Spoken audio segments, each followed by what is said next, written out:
Bonjour à tous, avec l'aide de Dieu, nous allons étudier le Rambam, les lois de Bechorot, lois relatives au premier-né, le 7e chapitre. De manière plus précise, on a déjà étudié les lois qui sont relatives au premier-né, mais dans les lois du premier-né, le Rambam nous dit aussi les lois de la dîme des animaux, ce qu'on appelle en hébreu le Maaser Behema, et comme on l'appellera dans la suite, donc le Maaser tout court, qui fait référence donc à la dîme des animaux. C'est-à-dire, lorsque quelqu'un, il a 10 animaux qui sont nés dans son troupeau, entre le premier jour du mois de Tishrei, donc le début de l'année, et la fin de l'année, le 29e jour du mois de Elul, eh bien, il doit prendre ces 10 animaux, les mettre dans un enclos, les faire sortir par une porte un par un, les compter, et le 10e sera le Maaser Behema, le dîme de l'animal. La loi de ce 10e animal, c'est qu'il doit être pris par les propriétaires, amené dans le temple, là-bas être égorgé dans la cour du temple, et mangé par les propriétaires. S'il a un défaut physique, dans ces cas-là, les propriétaires vont le garder, faire la shrita et le manger sans, pas comme un sacrifice, dans tout le cas pas dans le temple. Si quelqu'un avait 10 agneaux dans son troupeau, qu'est-ce qu'il a fait? Il n'a pas fait comme on a dit, qu'il les a fait compter un par un, il les a fait sortir de l'enclos. Mais il a dit, il y en a 10, ok, j'en prends un, celui-là c'est la dîme de l'animal. Ou bien, Ayulomea, si on avait 100 agneaux, allez, j'en prends 10, ils vont être le maaser. Einelu maaser, ça, ce n'est pas le maaser, il n'a pas fait. Comme la Torah, elle a dit, il ne s'est pas considéré du maaser. La Torah, elle a dit de compter. C'est pour ça que le Rambam nous dit la Keitzados. Alors, comment il faut faire? Kones kolat laim. Il va rassembler tous les agneaux dans un enclos. Au kola galim, tous les veaux dans un enclos, la dire. Ve'oselo petar katan. Et à l'enclos, il va lui faire une petite porte pour qu'ils vont sortir un par un, pas plus. Pour pas qu'il y en a deux qui vont sortir par cette porte. Puis, qu'est-ce qu'il va faire pour les faire sortir? Umamidimotem. Ceux qui ont leur mère, les agneaux qui ont leur mère, en général, donc ils allaitent de leur mère. Donc, il met la mère à l'extérieur. Mibachutz, vehen, god, et les mères, donc meugles. Et comme ça, les agneaux, les veaux vont entendre la mère qui est en train de meugler. Qu'ils entendent la voix de leur mère. Donc les agneaux, les veaux vont sortir vers leur mère, donc ils vont sortir à l'extérieur de l'enclos. D'où on sait que c'est uniquement comme ça qu'il faut faire. Parce que la Torah dit de sous celui qui va passer sous le bâton, comme on va voir dans la suite, quand il va les compter donc avec un bâton qu'il va mettre sur chacun d'eux qui sort, il va mettre un bâton disant 1, 2, 3, etc. On apprend de là, jusqu'à qu'il va passer donc de lui-même, donc que l'agneau, le veau va sortir de lui-même. Il ne doit pas le prendre comme ça et le pousser.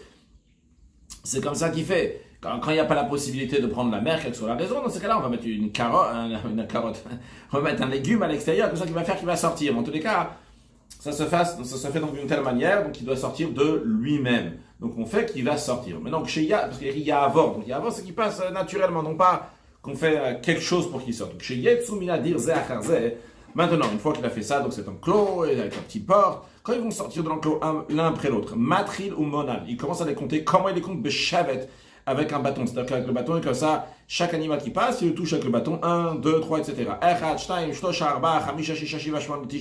Donc 1, 2, 3, 4, 5, 6, 7, 8, 9. Et celui qui sort, donc le 10e, Ben Zacha Ben Nekeva. Que ce soit un mâle, soit une femelle, Ben Tamim Ben Balmoum, qui soit un animal qui n'a pas de défaut, donc il est parfait, ou bien qu'il a des défauts physiques. Sokro Besika, il lui fait une marque au rouge. Ve'omer, il dit verbalement, Areze Maaser. Celui-là, il est Maaser, c'est le 10e, c'est la dîme donc de l'animal, et il lui fait comme ça donc une marque de rouge qui sait que celui-là, c'est celui qui a été le 10e. Maintenant, l'Oscar Besika, s'il n'a pas fait cette marque rouge, bien qu'il les a comptés, mais pas avec un bâton. Bien qu'il les a comptés lorsqu'ils étaient accroupis ou bien qu'ils étaient debout sur place. En tout cas, ils ne sont pas passés donc par la porte. Arrêtez maaser, quand même, c'est le maaser. Du moment où il les a comptés, c'est que l'essentiel, c'est oilum nayana sara sara. Du moment où il les a comptés 10 par 10, 1, 2, 3, 4, 5, 6, 7, 8, 9, 10. Le Kiddush Siri, il a dit le 10e, il est le maaser. Arrêtez maaser, c'est le maaser. Allah bet. Il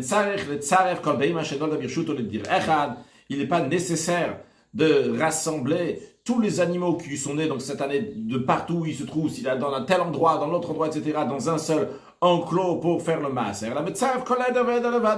Il rassemble chaque troupeau dans l'endroit où il est, il fait le maaser. On va prendre plus de détails dans quelques instants. Tout d'abord, le Ram dit, donc suite à ce qu'on vient de dire, que si il avait 5 agneaux à Yerushalayim et 5 agneaux à Akko, donc il y a une très grande distance entre les deux. Ça s'associe pas, on dit pas, hey, monsieur, il faut que tu rassembles les 5 qui a là-bas et les 5 qui a de l'autre côté et les mettre ensemble. Donc, tous s'ils sont exemptés du maaser, c'est 10 agneaux, il n'a pas besoin donc de faire le maaser. Non, combien de distance il va y avoir entre deux troupeaux et quand même, on va dire, qui s'associent. Donc, même s'il a 5 là-bas et 5 de l'autre côté, il faut qu'il les mette ensemble dans un enclos et faire le maaser. Shisha à 5 000, s'il y a 16 000. 1 000, c'est presque 1 kilomètre, un peu moins. Donc, ce qui en ressort, ça correspond à 15 km 400 environ. Que s'ils sont dans cette distance-là, un troupeau d'un autre troupeau, eh bien, il faut qu'ils prennent les deux en même temps, les rassembler, les mettre dans un enclos, et il va prélever le maaser. Halacha Gimel. Ayu Shlosha Darim. S'il avait 3 troupeaux différents, dans chacun d'eux, il y a moins de 10 agneaux. Maintenant, ce qu'on doit regarder maintenant, c'est quelle est la distance entre l'un et l'autre. Et entre chacun d'eux, il y a 16 000. C'est-à-dire qu'il y en a qui a un point de départ. On compte 16 000, il y en a encore un. On compte encore 16 000, et il y en a encore un. C'est-à-dire que sur 32 000, il a 3 troupeaux. Eh bien que ces 3-là, ensemble seulement, ils vont faire 10, eh bien, il doit, les 3 se rassemblent, il doit tous les mettre ensemble pour prélever le maaser. Ça commence ça. Hayutisha Mikan. S'il en avait 9 agneaux, donc d'un côté, donc dans un troupeau, Vetisha Mikan, et 9 agneaux dans un autre troupeau, Ve'echa Be'emza, et il en a un au milieu, donc dans 2 extrêmes, comme ça il en a 9, et au milieu, donc il en a un. Areshloshta Mitzaf, les 3 se rassemblent ensemble, Venichnasim Nadim Leitaser, et on doit les mettre dans l'enclos pour faire le maaser. Halacha Dalet, en Me'asem Minatson ala Bakar. Le principe que le Ram va nous dire, c'est que lorsque la Torah s'est exprimée à propos du maaser, elle a dit qu'il faut faire le maaser bakar vatson, du gros bétail et du petit bétail. Donc ce qu'on apprend de là, c'est que le gros bétail va ensemble, le petit bétail va ensemble. Donc on ne peut pas prendre, quand on va faire le maaser, pour associer, pour arriver à 10 animaux, on ne va pas englober donc le petit bétail comme des agneaux, des veaux, des chevaux, avec des veaux, des génisses, etc., qui sont de gros bétail. On ne peut pas les mélanger. Et dans le sens inverse. Aval, mais, ce qu'on fait, mina gvasim ala izim, mina izim ala gvasim. Des agneaux sur les chevaux et les chevaux sur les agneaux. C'est-à-dire que ça, c'est une espèce qui est ensemble, bien que c'est différent. Ça, c'est les chevaux. Ça, c'est un chevaux, c'est un agneau. Ça, c'est une brebis, ça, c'est une chèvre. Mais quand même, peuvent s'associer ensemble, vu que tous, ils font partie du petit bétail. Donc, les 10, s'ils sont 10, on les met tous ensemble. Dont on apprend ça, parce que la Torah dit, bakar vatson, tout le maaser du gros bétail et du petit bétail. Kol, quand on dit kol tout, mashmat son echad, ça veut dire que une sorte donc de bétail, le gros bétail ou bien le petit bétail. Sheshnem, nikaim ise, et les deux sont appelés, c'est quand on parle donc de tson tout court, ça inclut du petit bétail, quand les deux ils sont appelés se aussi, comme il y a écrit dans la Torah, sekvasim, seizim. Il y a que kvasim, c'est des agneaux, et izim, c'est des chevaux. Pourtant, les deux, on les appelle se. Donc, c'est-à-dire que les deux, ils sont dans le petit bétail. Avec les minachal, ils sont considérés comme une seule espèce en ce qui concerne le maaser.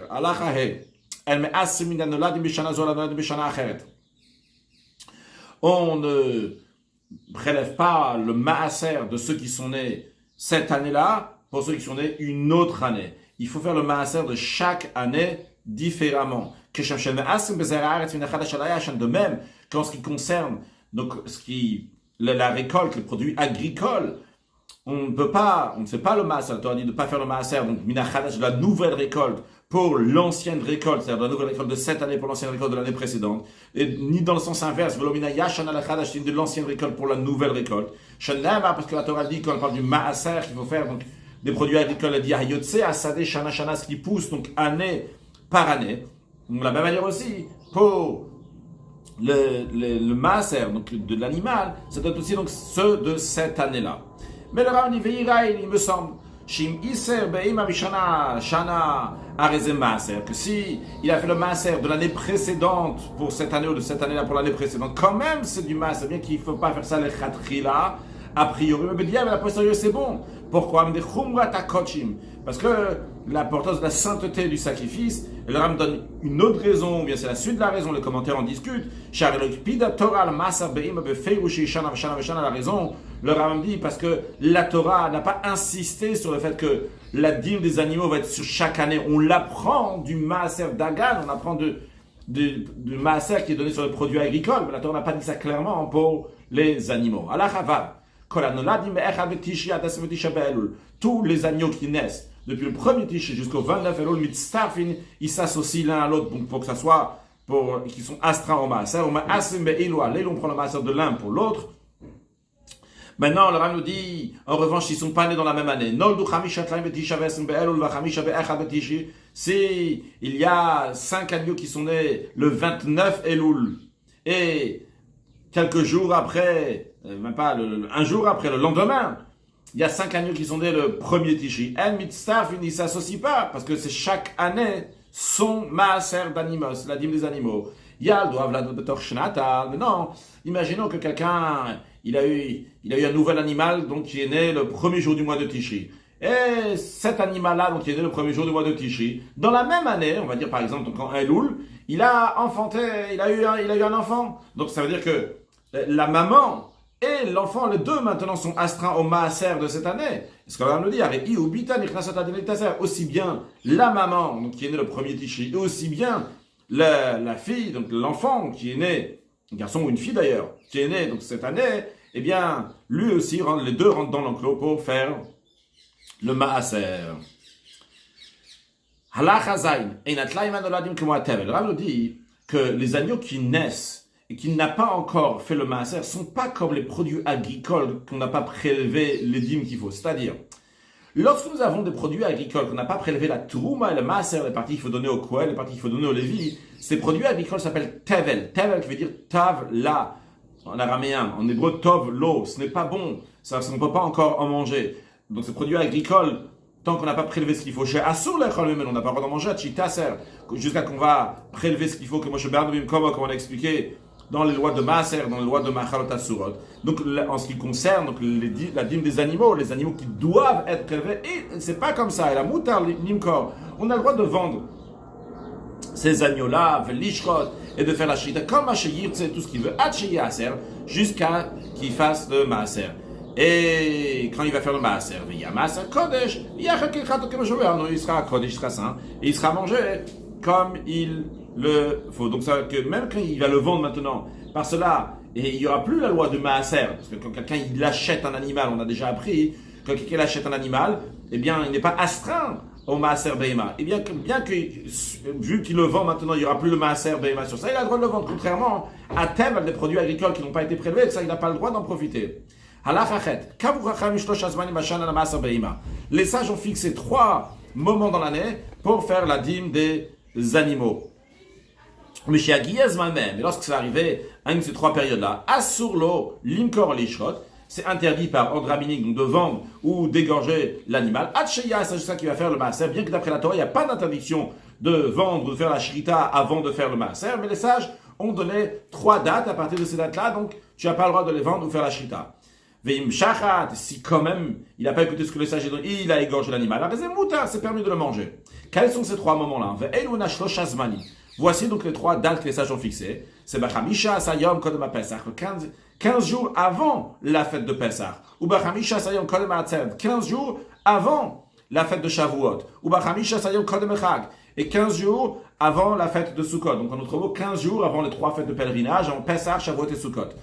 Et chacune de ces dates-là que les sages ont fixées, ça s'appelle Nika Goren Maaser Beima. Littéralement, Goren, ça veut dire une grange, la grange de la dîme des animaux. Alors, quel rapport avec une grange ici? C'est parce que quand, dans une grange, quand tu amènes les produits agricoles à la grange, une fois que ça a été fini, donc tous les processus qu'il y a à faire, eh bien, la récolte maintenant, on doit s'occuper, on doit la faire du maaser, on doit faire le maaser de cette récolte-là, une fois qu'elle arrive à la grange.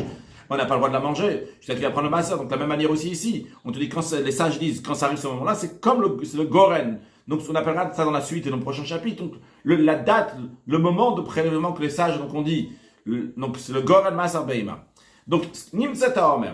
Ce qu'il en ressort de ça, quand on dit 15 jours avant chaque fête, c'est à quoi ça correspond dans les dates des mois, ou du Sirat HaOmer, comme le Rambam va dire, Shagranot shel maaser beima, que les granotes, donc on a dit les dates donc de prélèvement, la dîme des animaux, c'est le dernier jour du mois de Hadar, donc qui correspond à 15 jours avant la fête de Pessah, qui est le 14 Nissan, ou Yom Chamisha, ou Shloshim Sirat HaOmer, le 35e jour du compte du Homer, le 35e jour du Homer, donc c'est 15 jours avant la fête de Shavuot, donc si je ne me trompe pas, donc c'est le 20 Iyar, ou Yom Achad Bechodesh Elul, et le dernier jour du mois de Elul, qui est 15 jours avant la fête de Sukkot.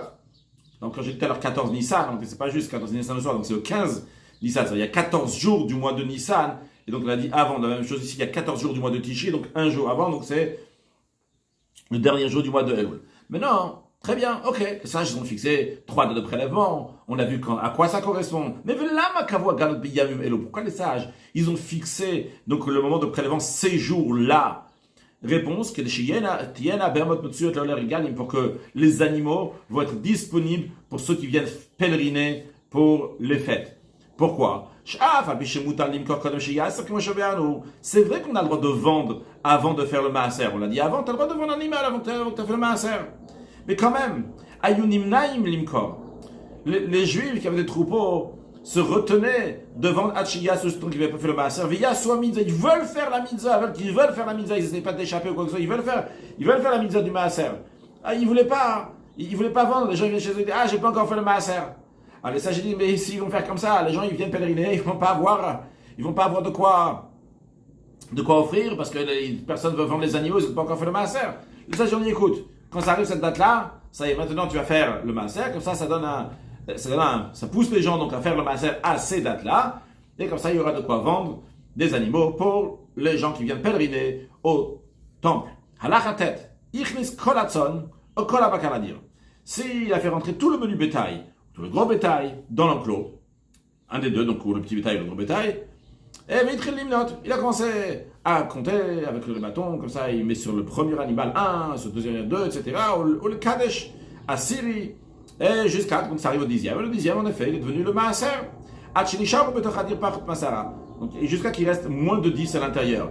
Par exemple, dans un simple, sans compliqué, s'il avait 15 animaux, il a fait sortir donc les 15, il a fait sortir les 10, après il en reste que 5 à l'intérieur. Un cas plus compliqué, on peut prendre 25, on peut prendre 95, mais en tous les cas, le principe est le même. Il les laisse pour le prochain prélèvement qui sera fait dans cette année. Donc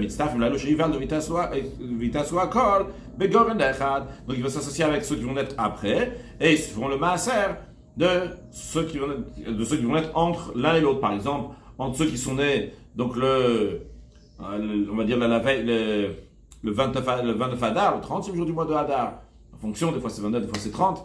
Donc, et on va faire donc, le 29e jour du mois de Hadar, et jusqu'à ceux qui vont être donc après ça, jusqu'au 20 Iyar, eh bien, ils seront ceux qui sont restés le 29 Hadar, qui ne sont pas passés, parce qu'il y en avait 15, il en restait 5, ces 5-là vont s'associer à ceux qui vont naître avant le 20 Iyar, etc. La question se pose. La personne elle a 15 animaux. Il sait très bien qu'il n'y a que 10 animaux qui vont passer. Il en restera 5. Alors il aurait pu penser, il dit, écoute, les 5, de toute façon, ils vont être pour la prochaine fois. Maintenant, je vais être juste 10 dans l'enclos. Non, ça ne marche pas comme ça. Il fait tout rentrer dans l'enclos. La raison pourquoi c'est dit ça, pour pas qu'il va dire, bon, je vais prendre ceux qui sont maigres comme ça, et je vais garder ceux qui sont maigres. Il met tout, ça ne dépend pas de lui. Vanishar, est-ce qu'il restera?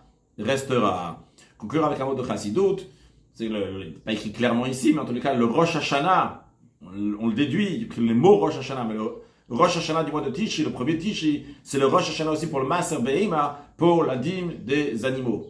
Et tous les Rosh Hashanah, ils ont un principe en général, qui sont le premier jour du mois. Et à l'exception, c'est tout Bishvat, le 15 Shvat, qui est au milieu du mois, mais en général, donc c'est tous le premier jour du mois. Et l'idée que c'est le premier jour du mois, pourquoi? Parce que ici, donc les choses sont encore, il y a encore le bitul, il y a encore la soumission, il y a encore les choses qui sont encore petites, et après donc ils sont à développer. Donc, il y a une soumission à Kadosh Baruch Hu qui représente donc le bitul, qui représente aussi dans la lune qui est tout petite, mais après il y a un développement qui doit être fait, que ce bitul, cette annulation, va se développer jusqu'à que Kaima Sierra Bashtamuta, qui aura la lune à la perfection, et comme sur le plan spirituel, c'est à l'époque de Shlomo Amalek, que le discus Shelevana, que le disque de la lune c'est rempli, que Shlomo Amalek était le 15e génération depuis Abraham Avinu. Il y avait une perfection dans la lune sur le plan spirituel, donc qui correspond à des grands dévoilements divins.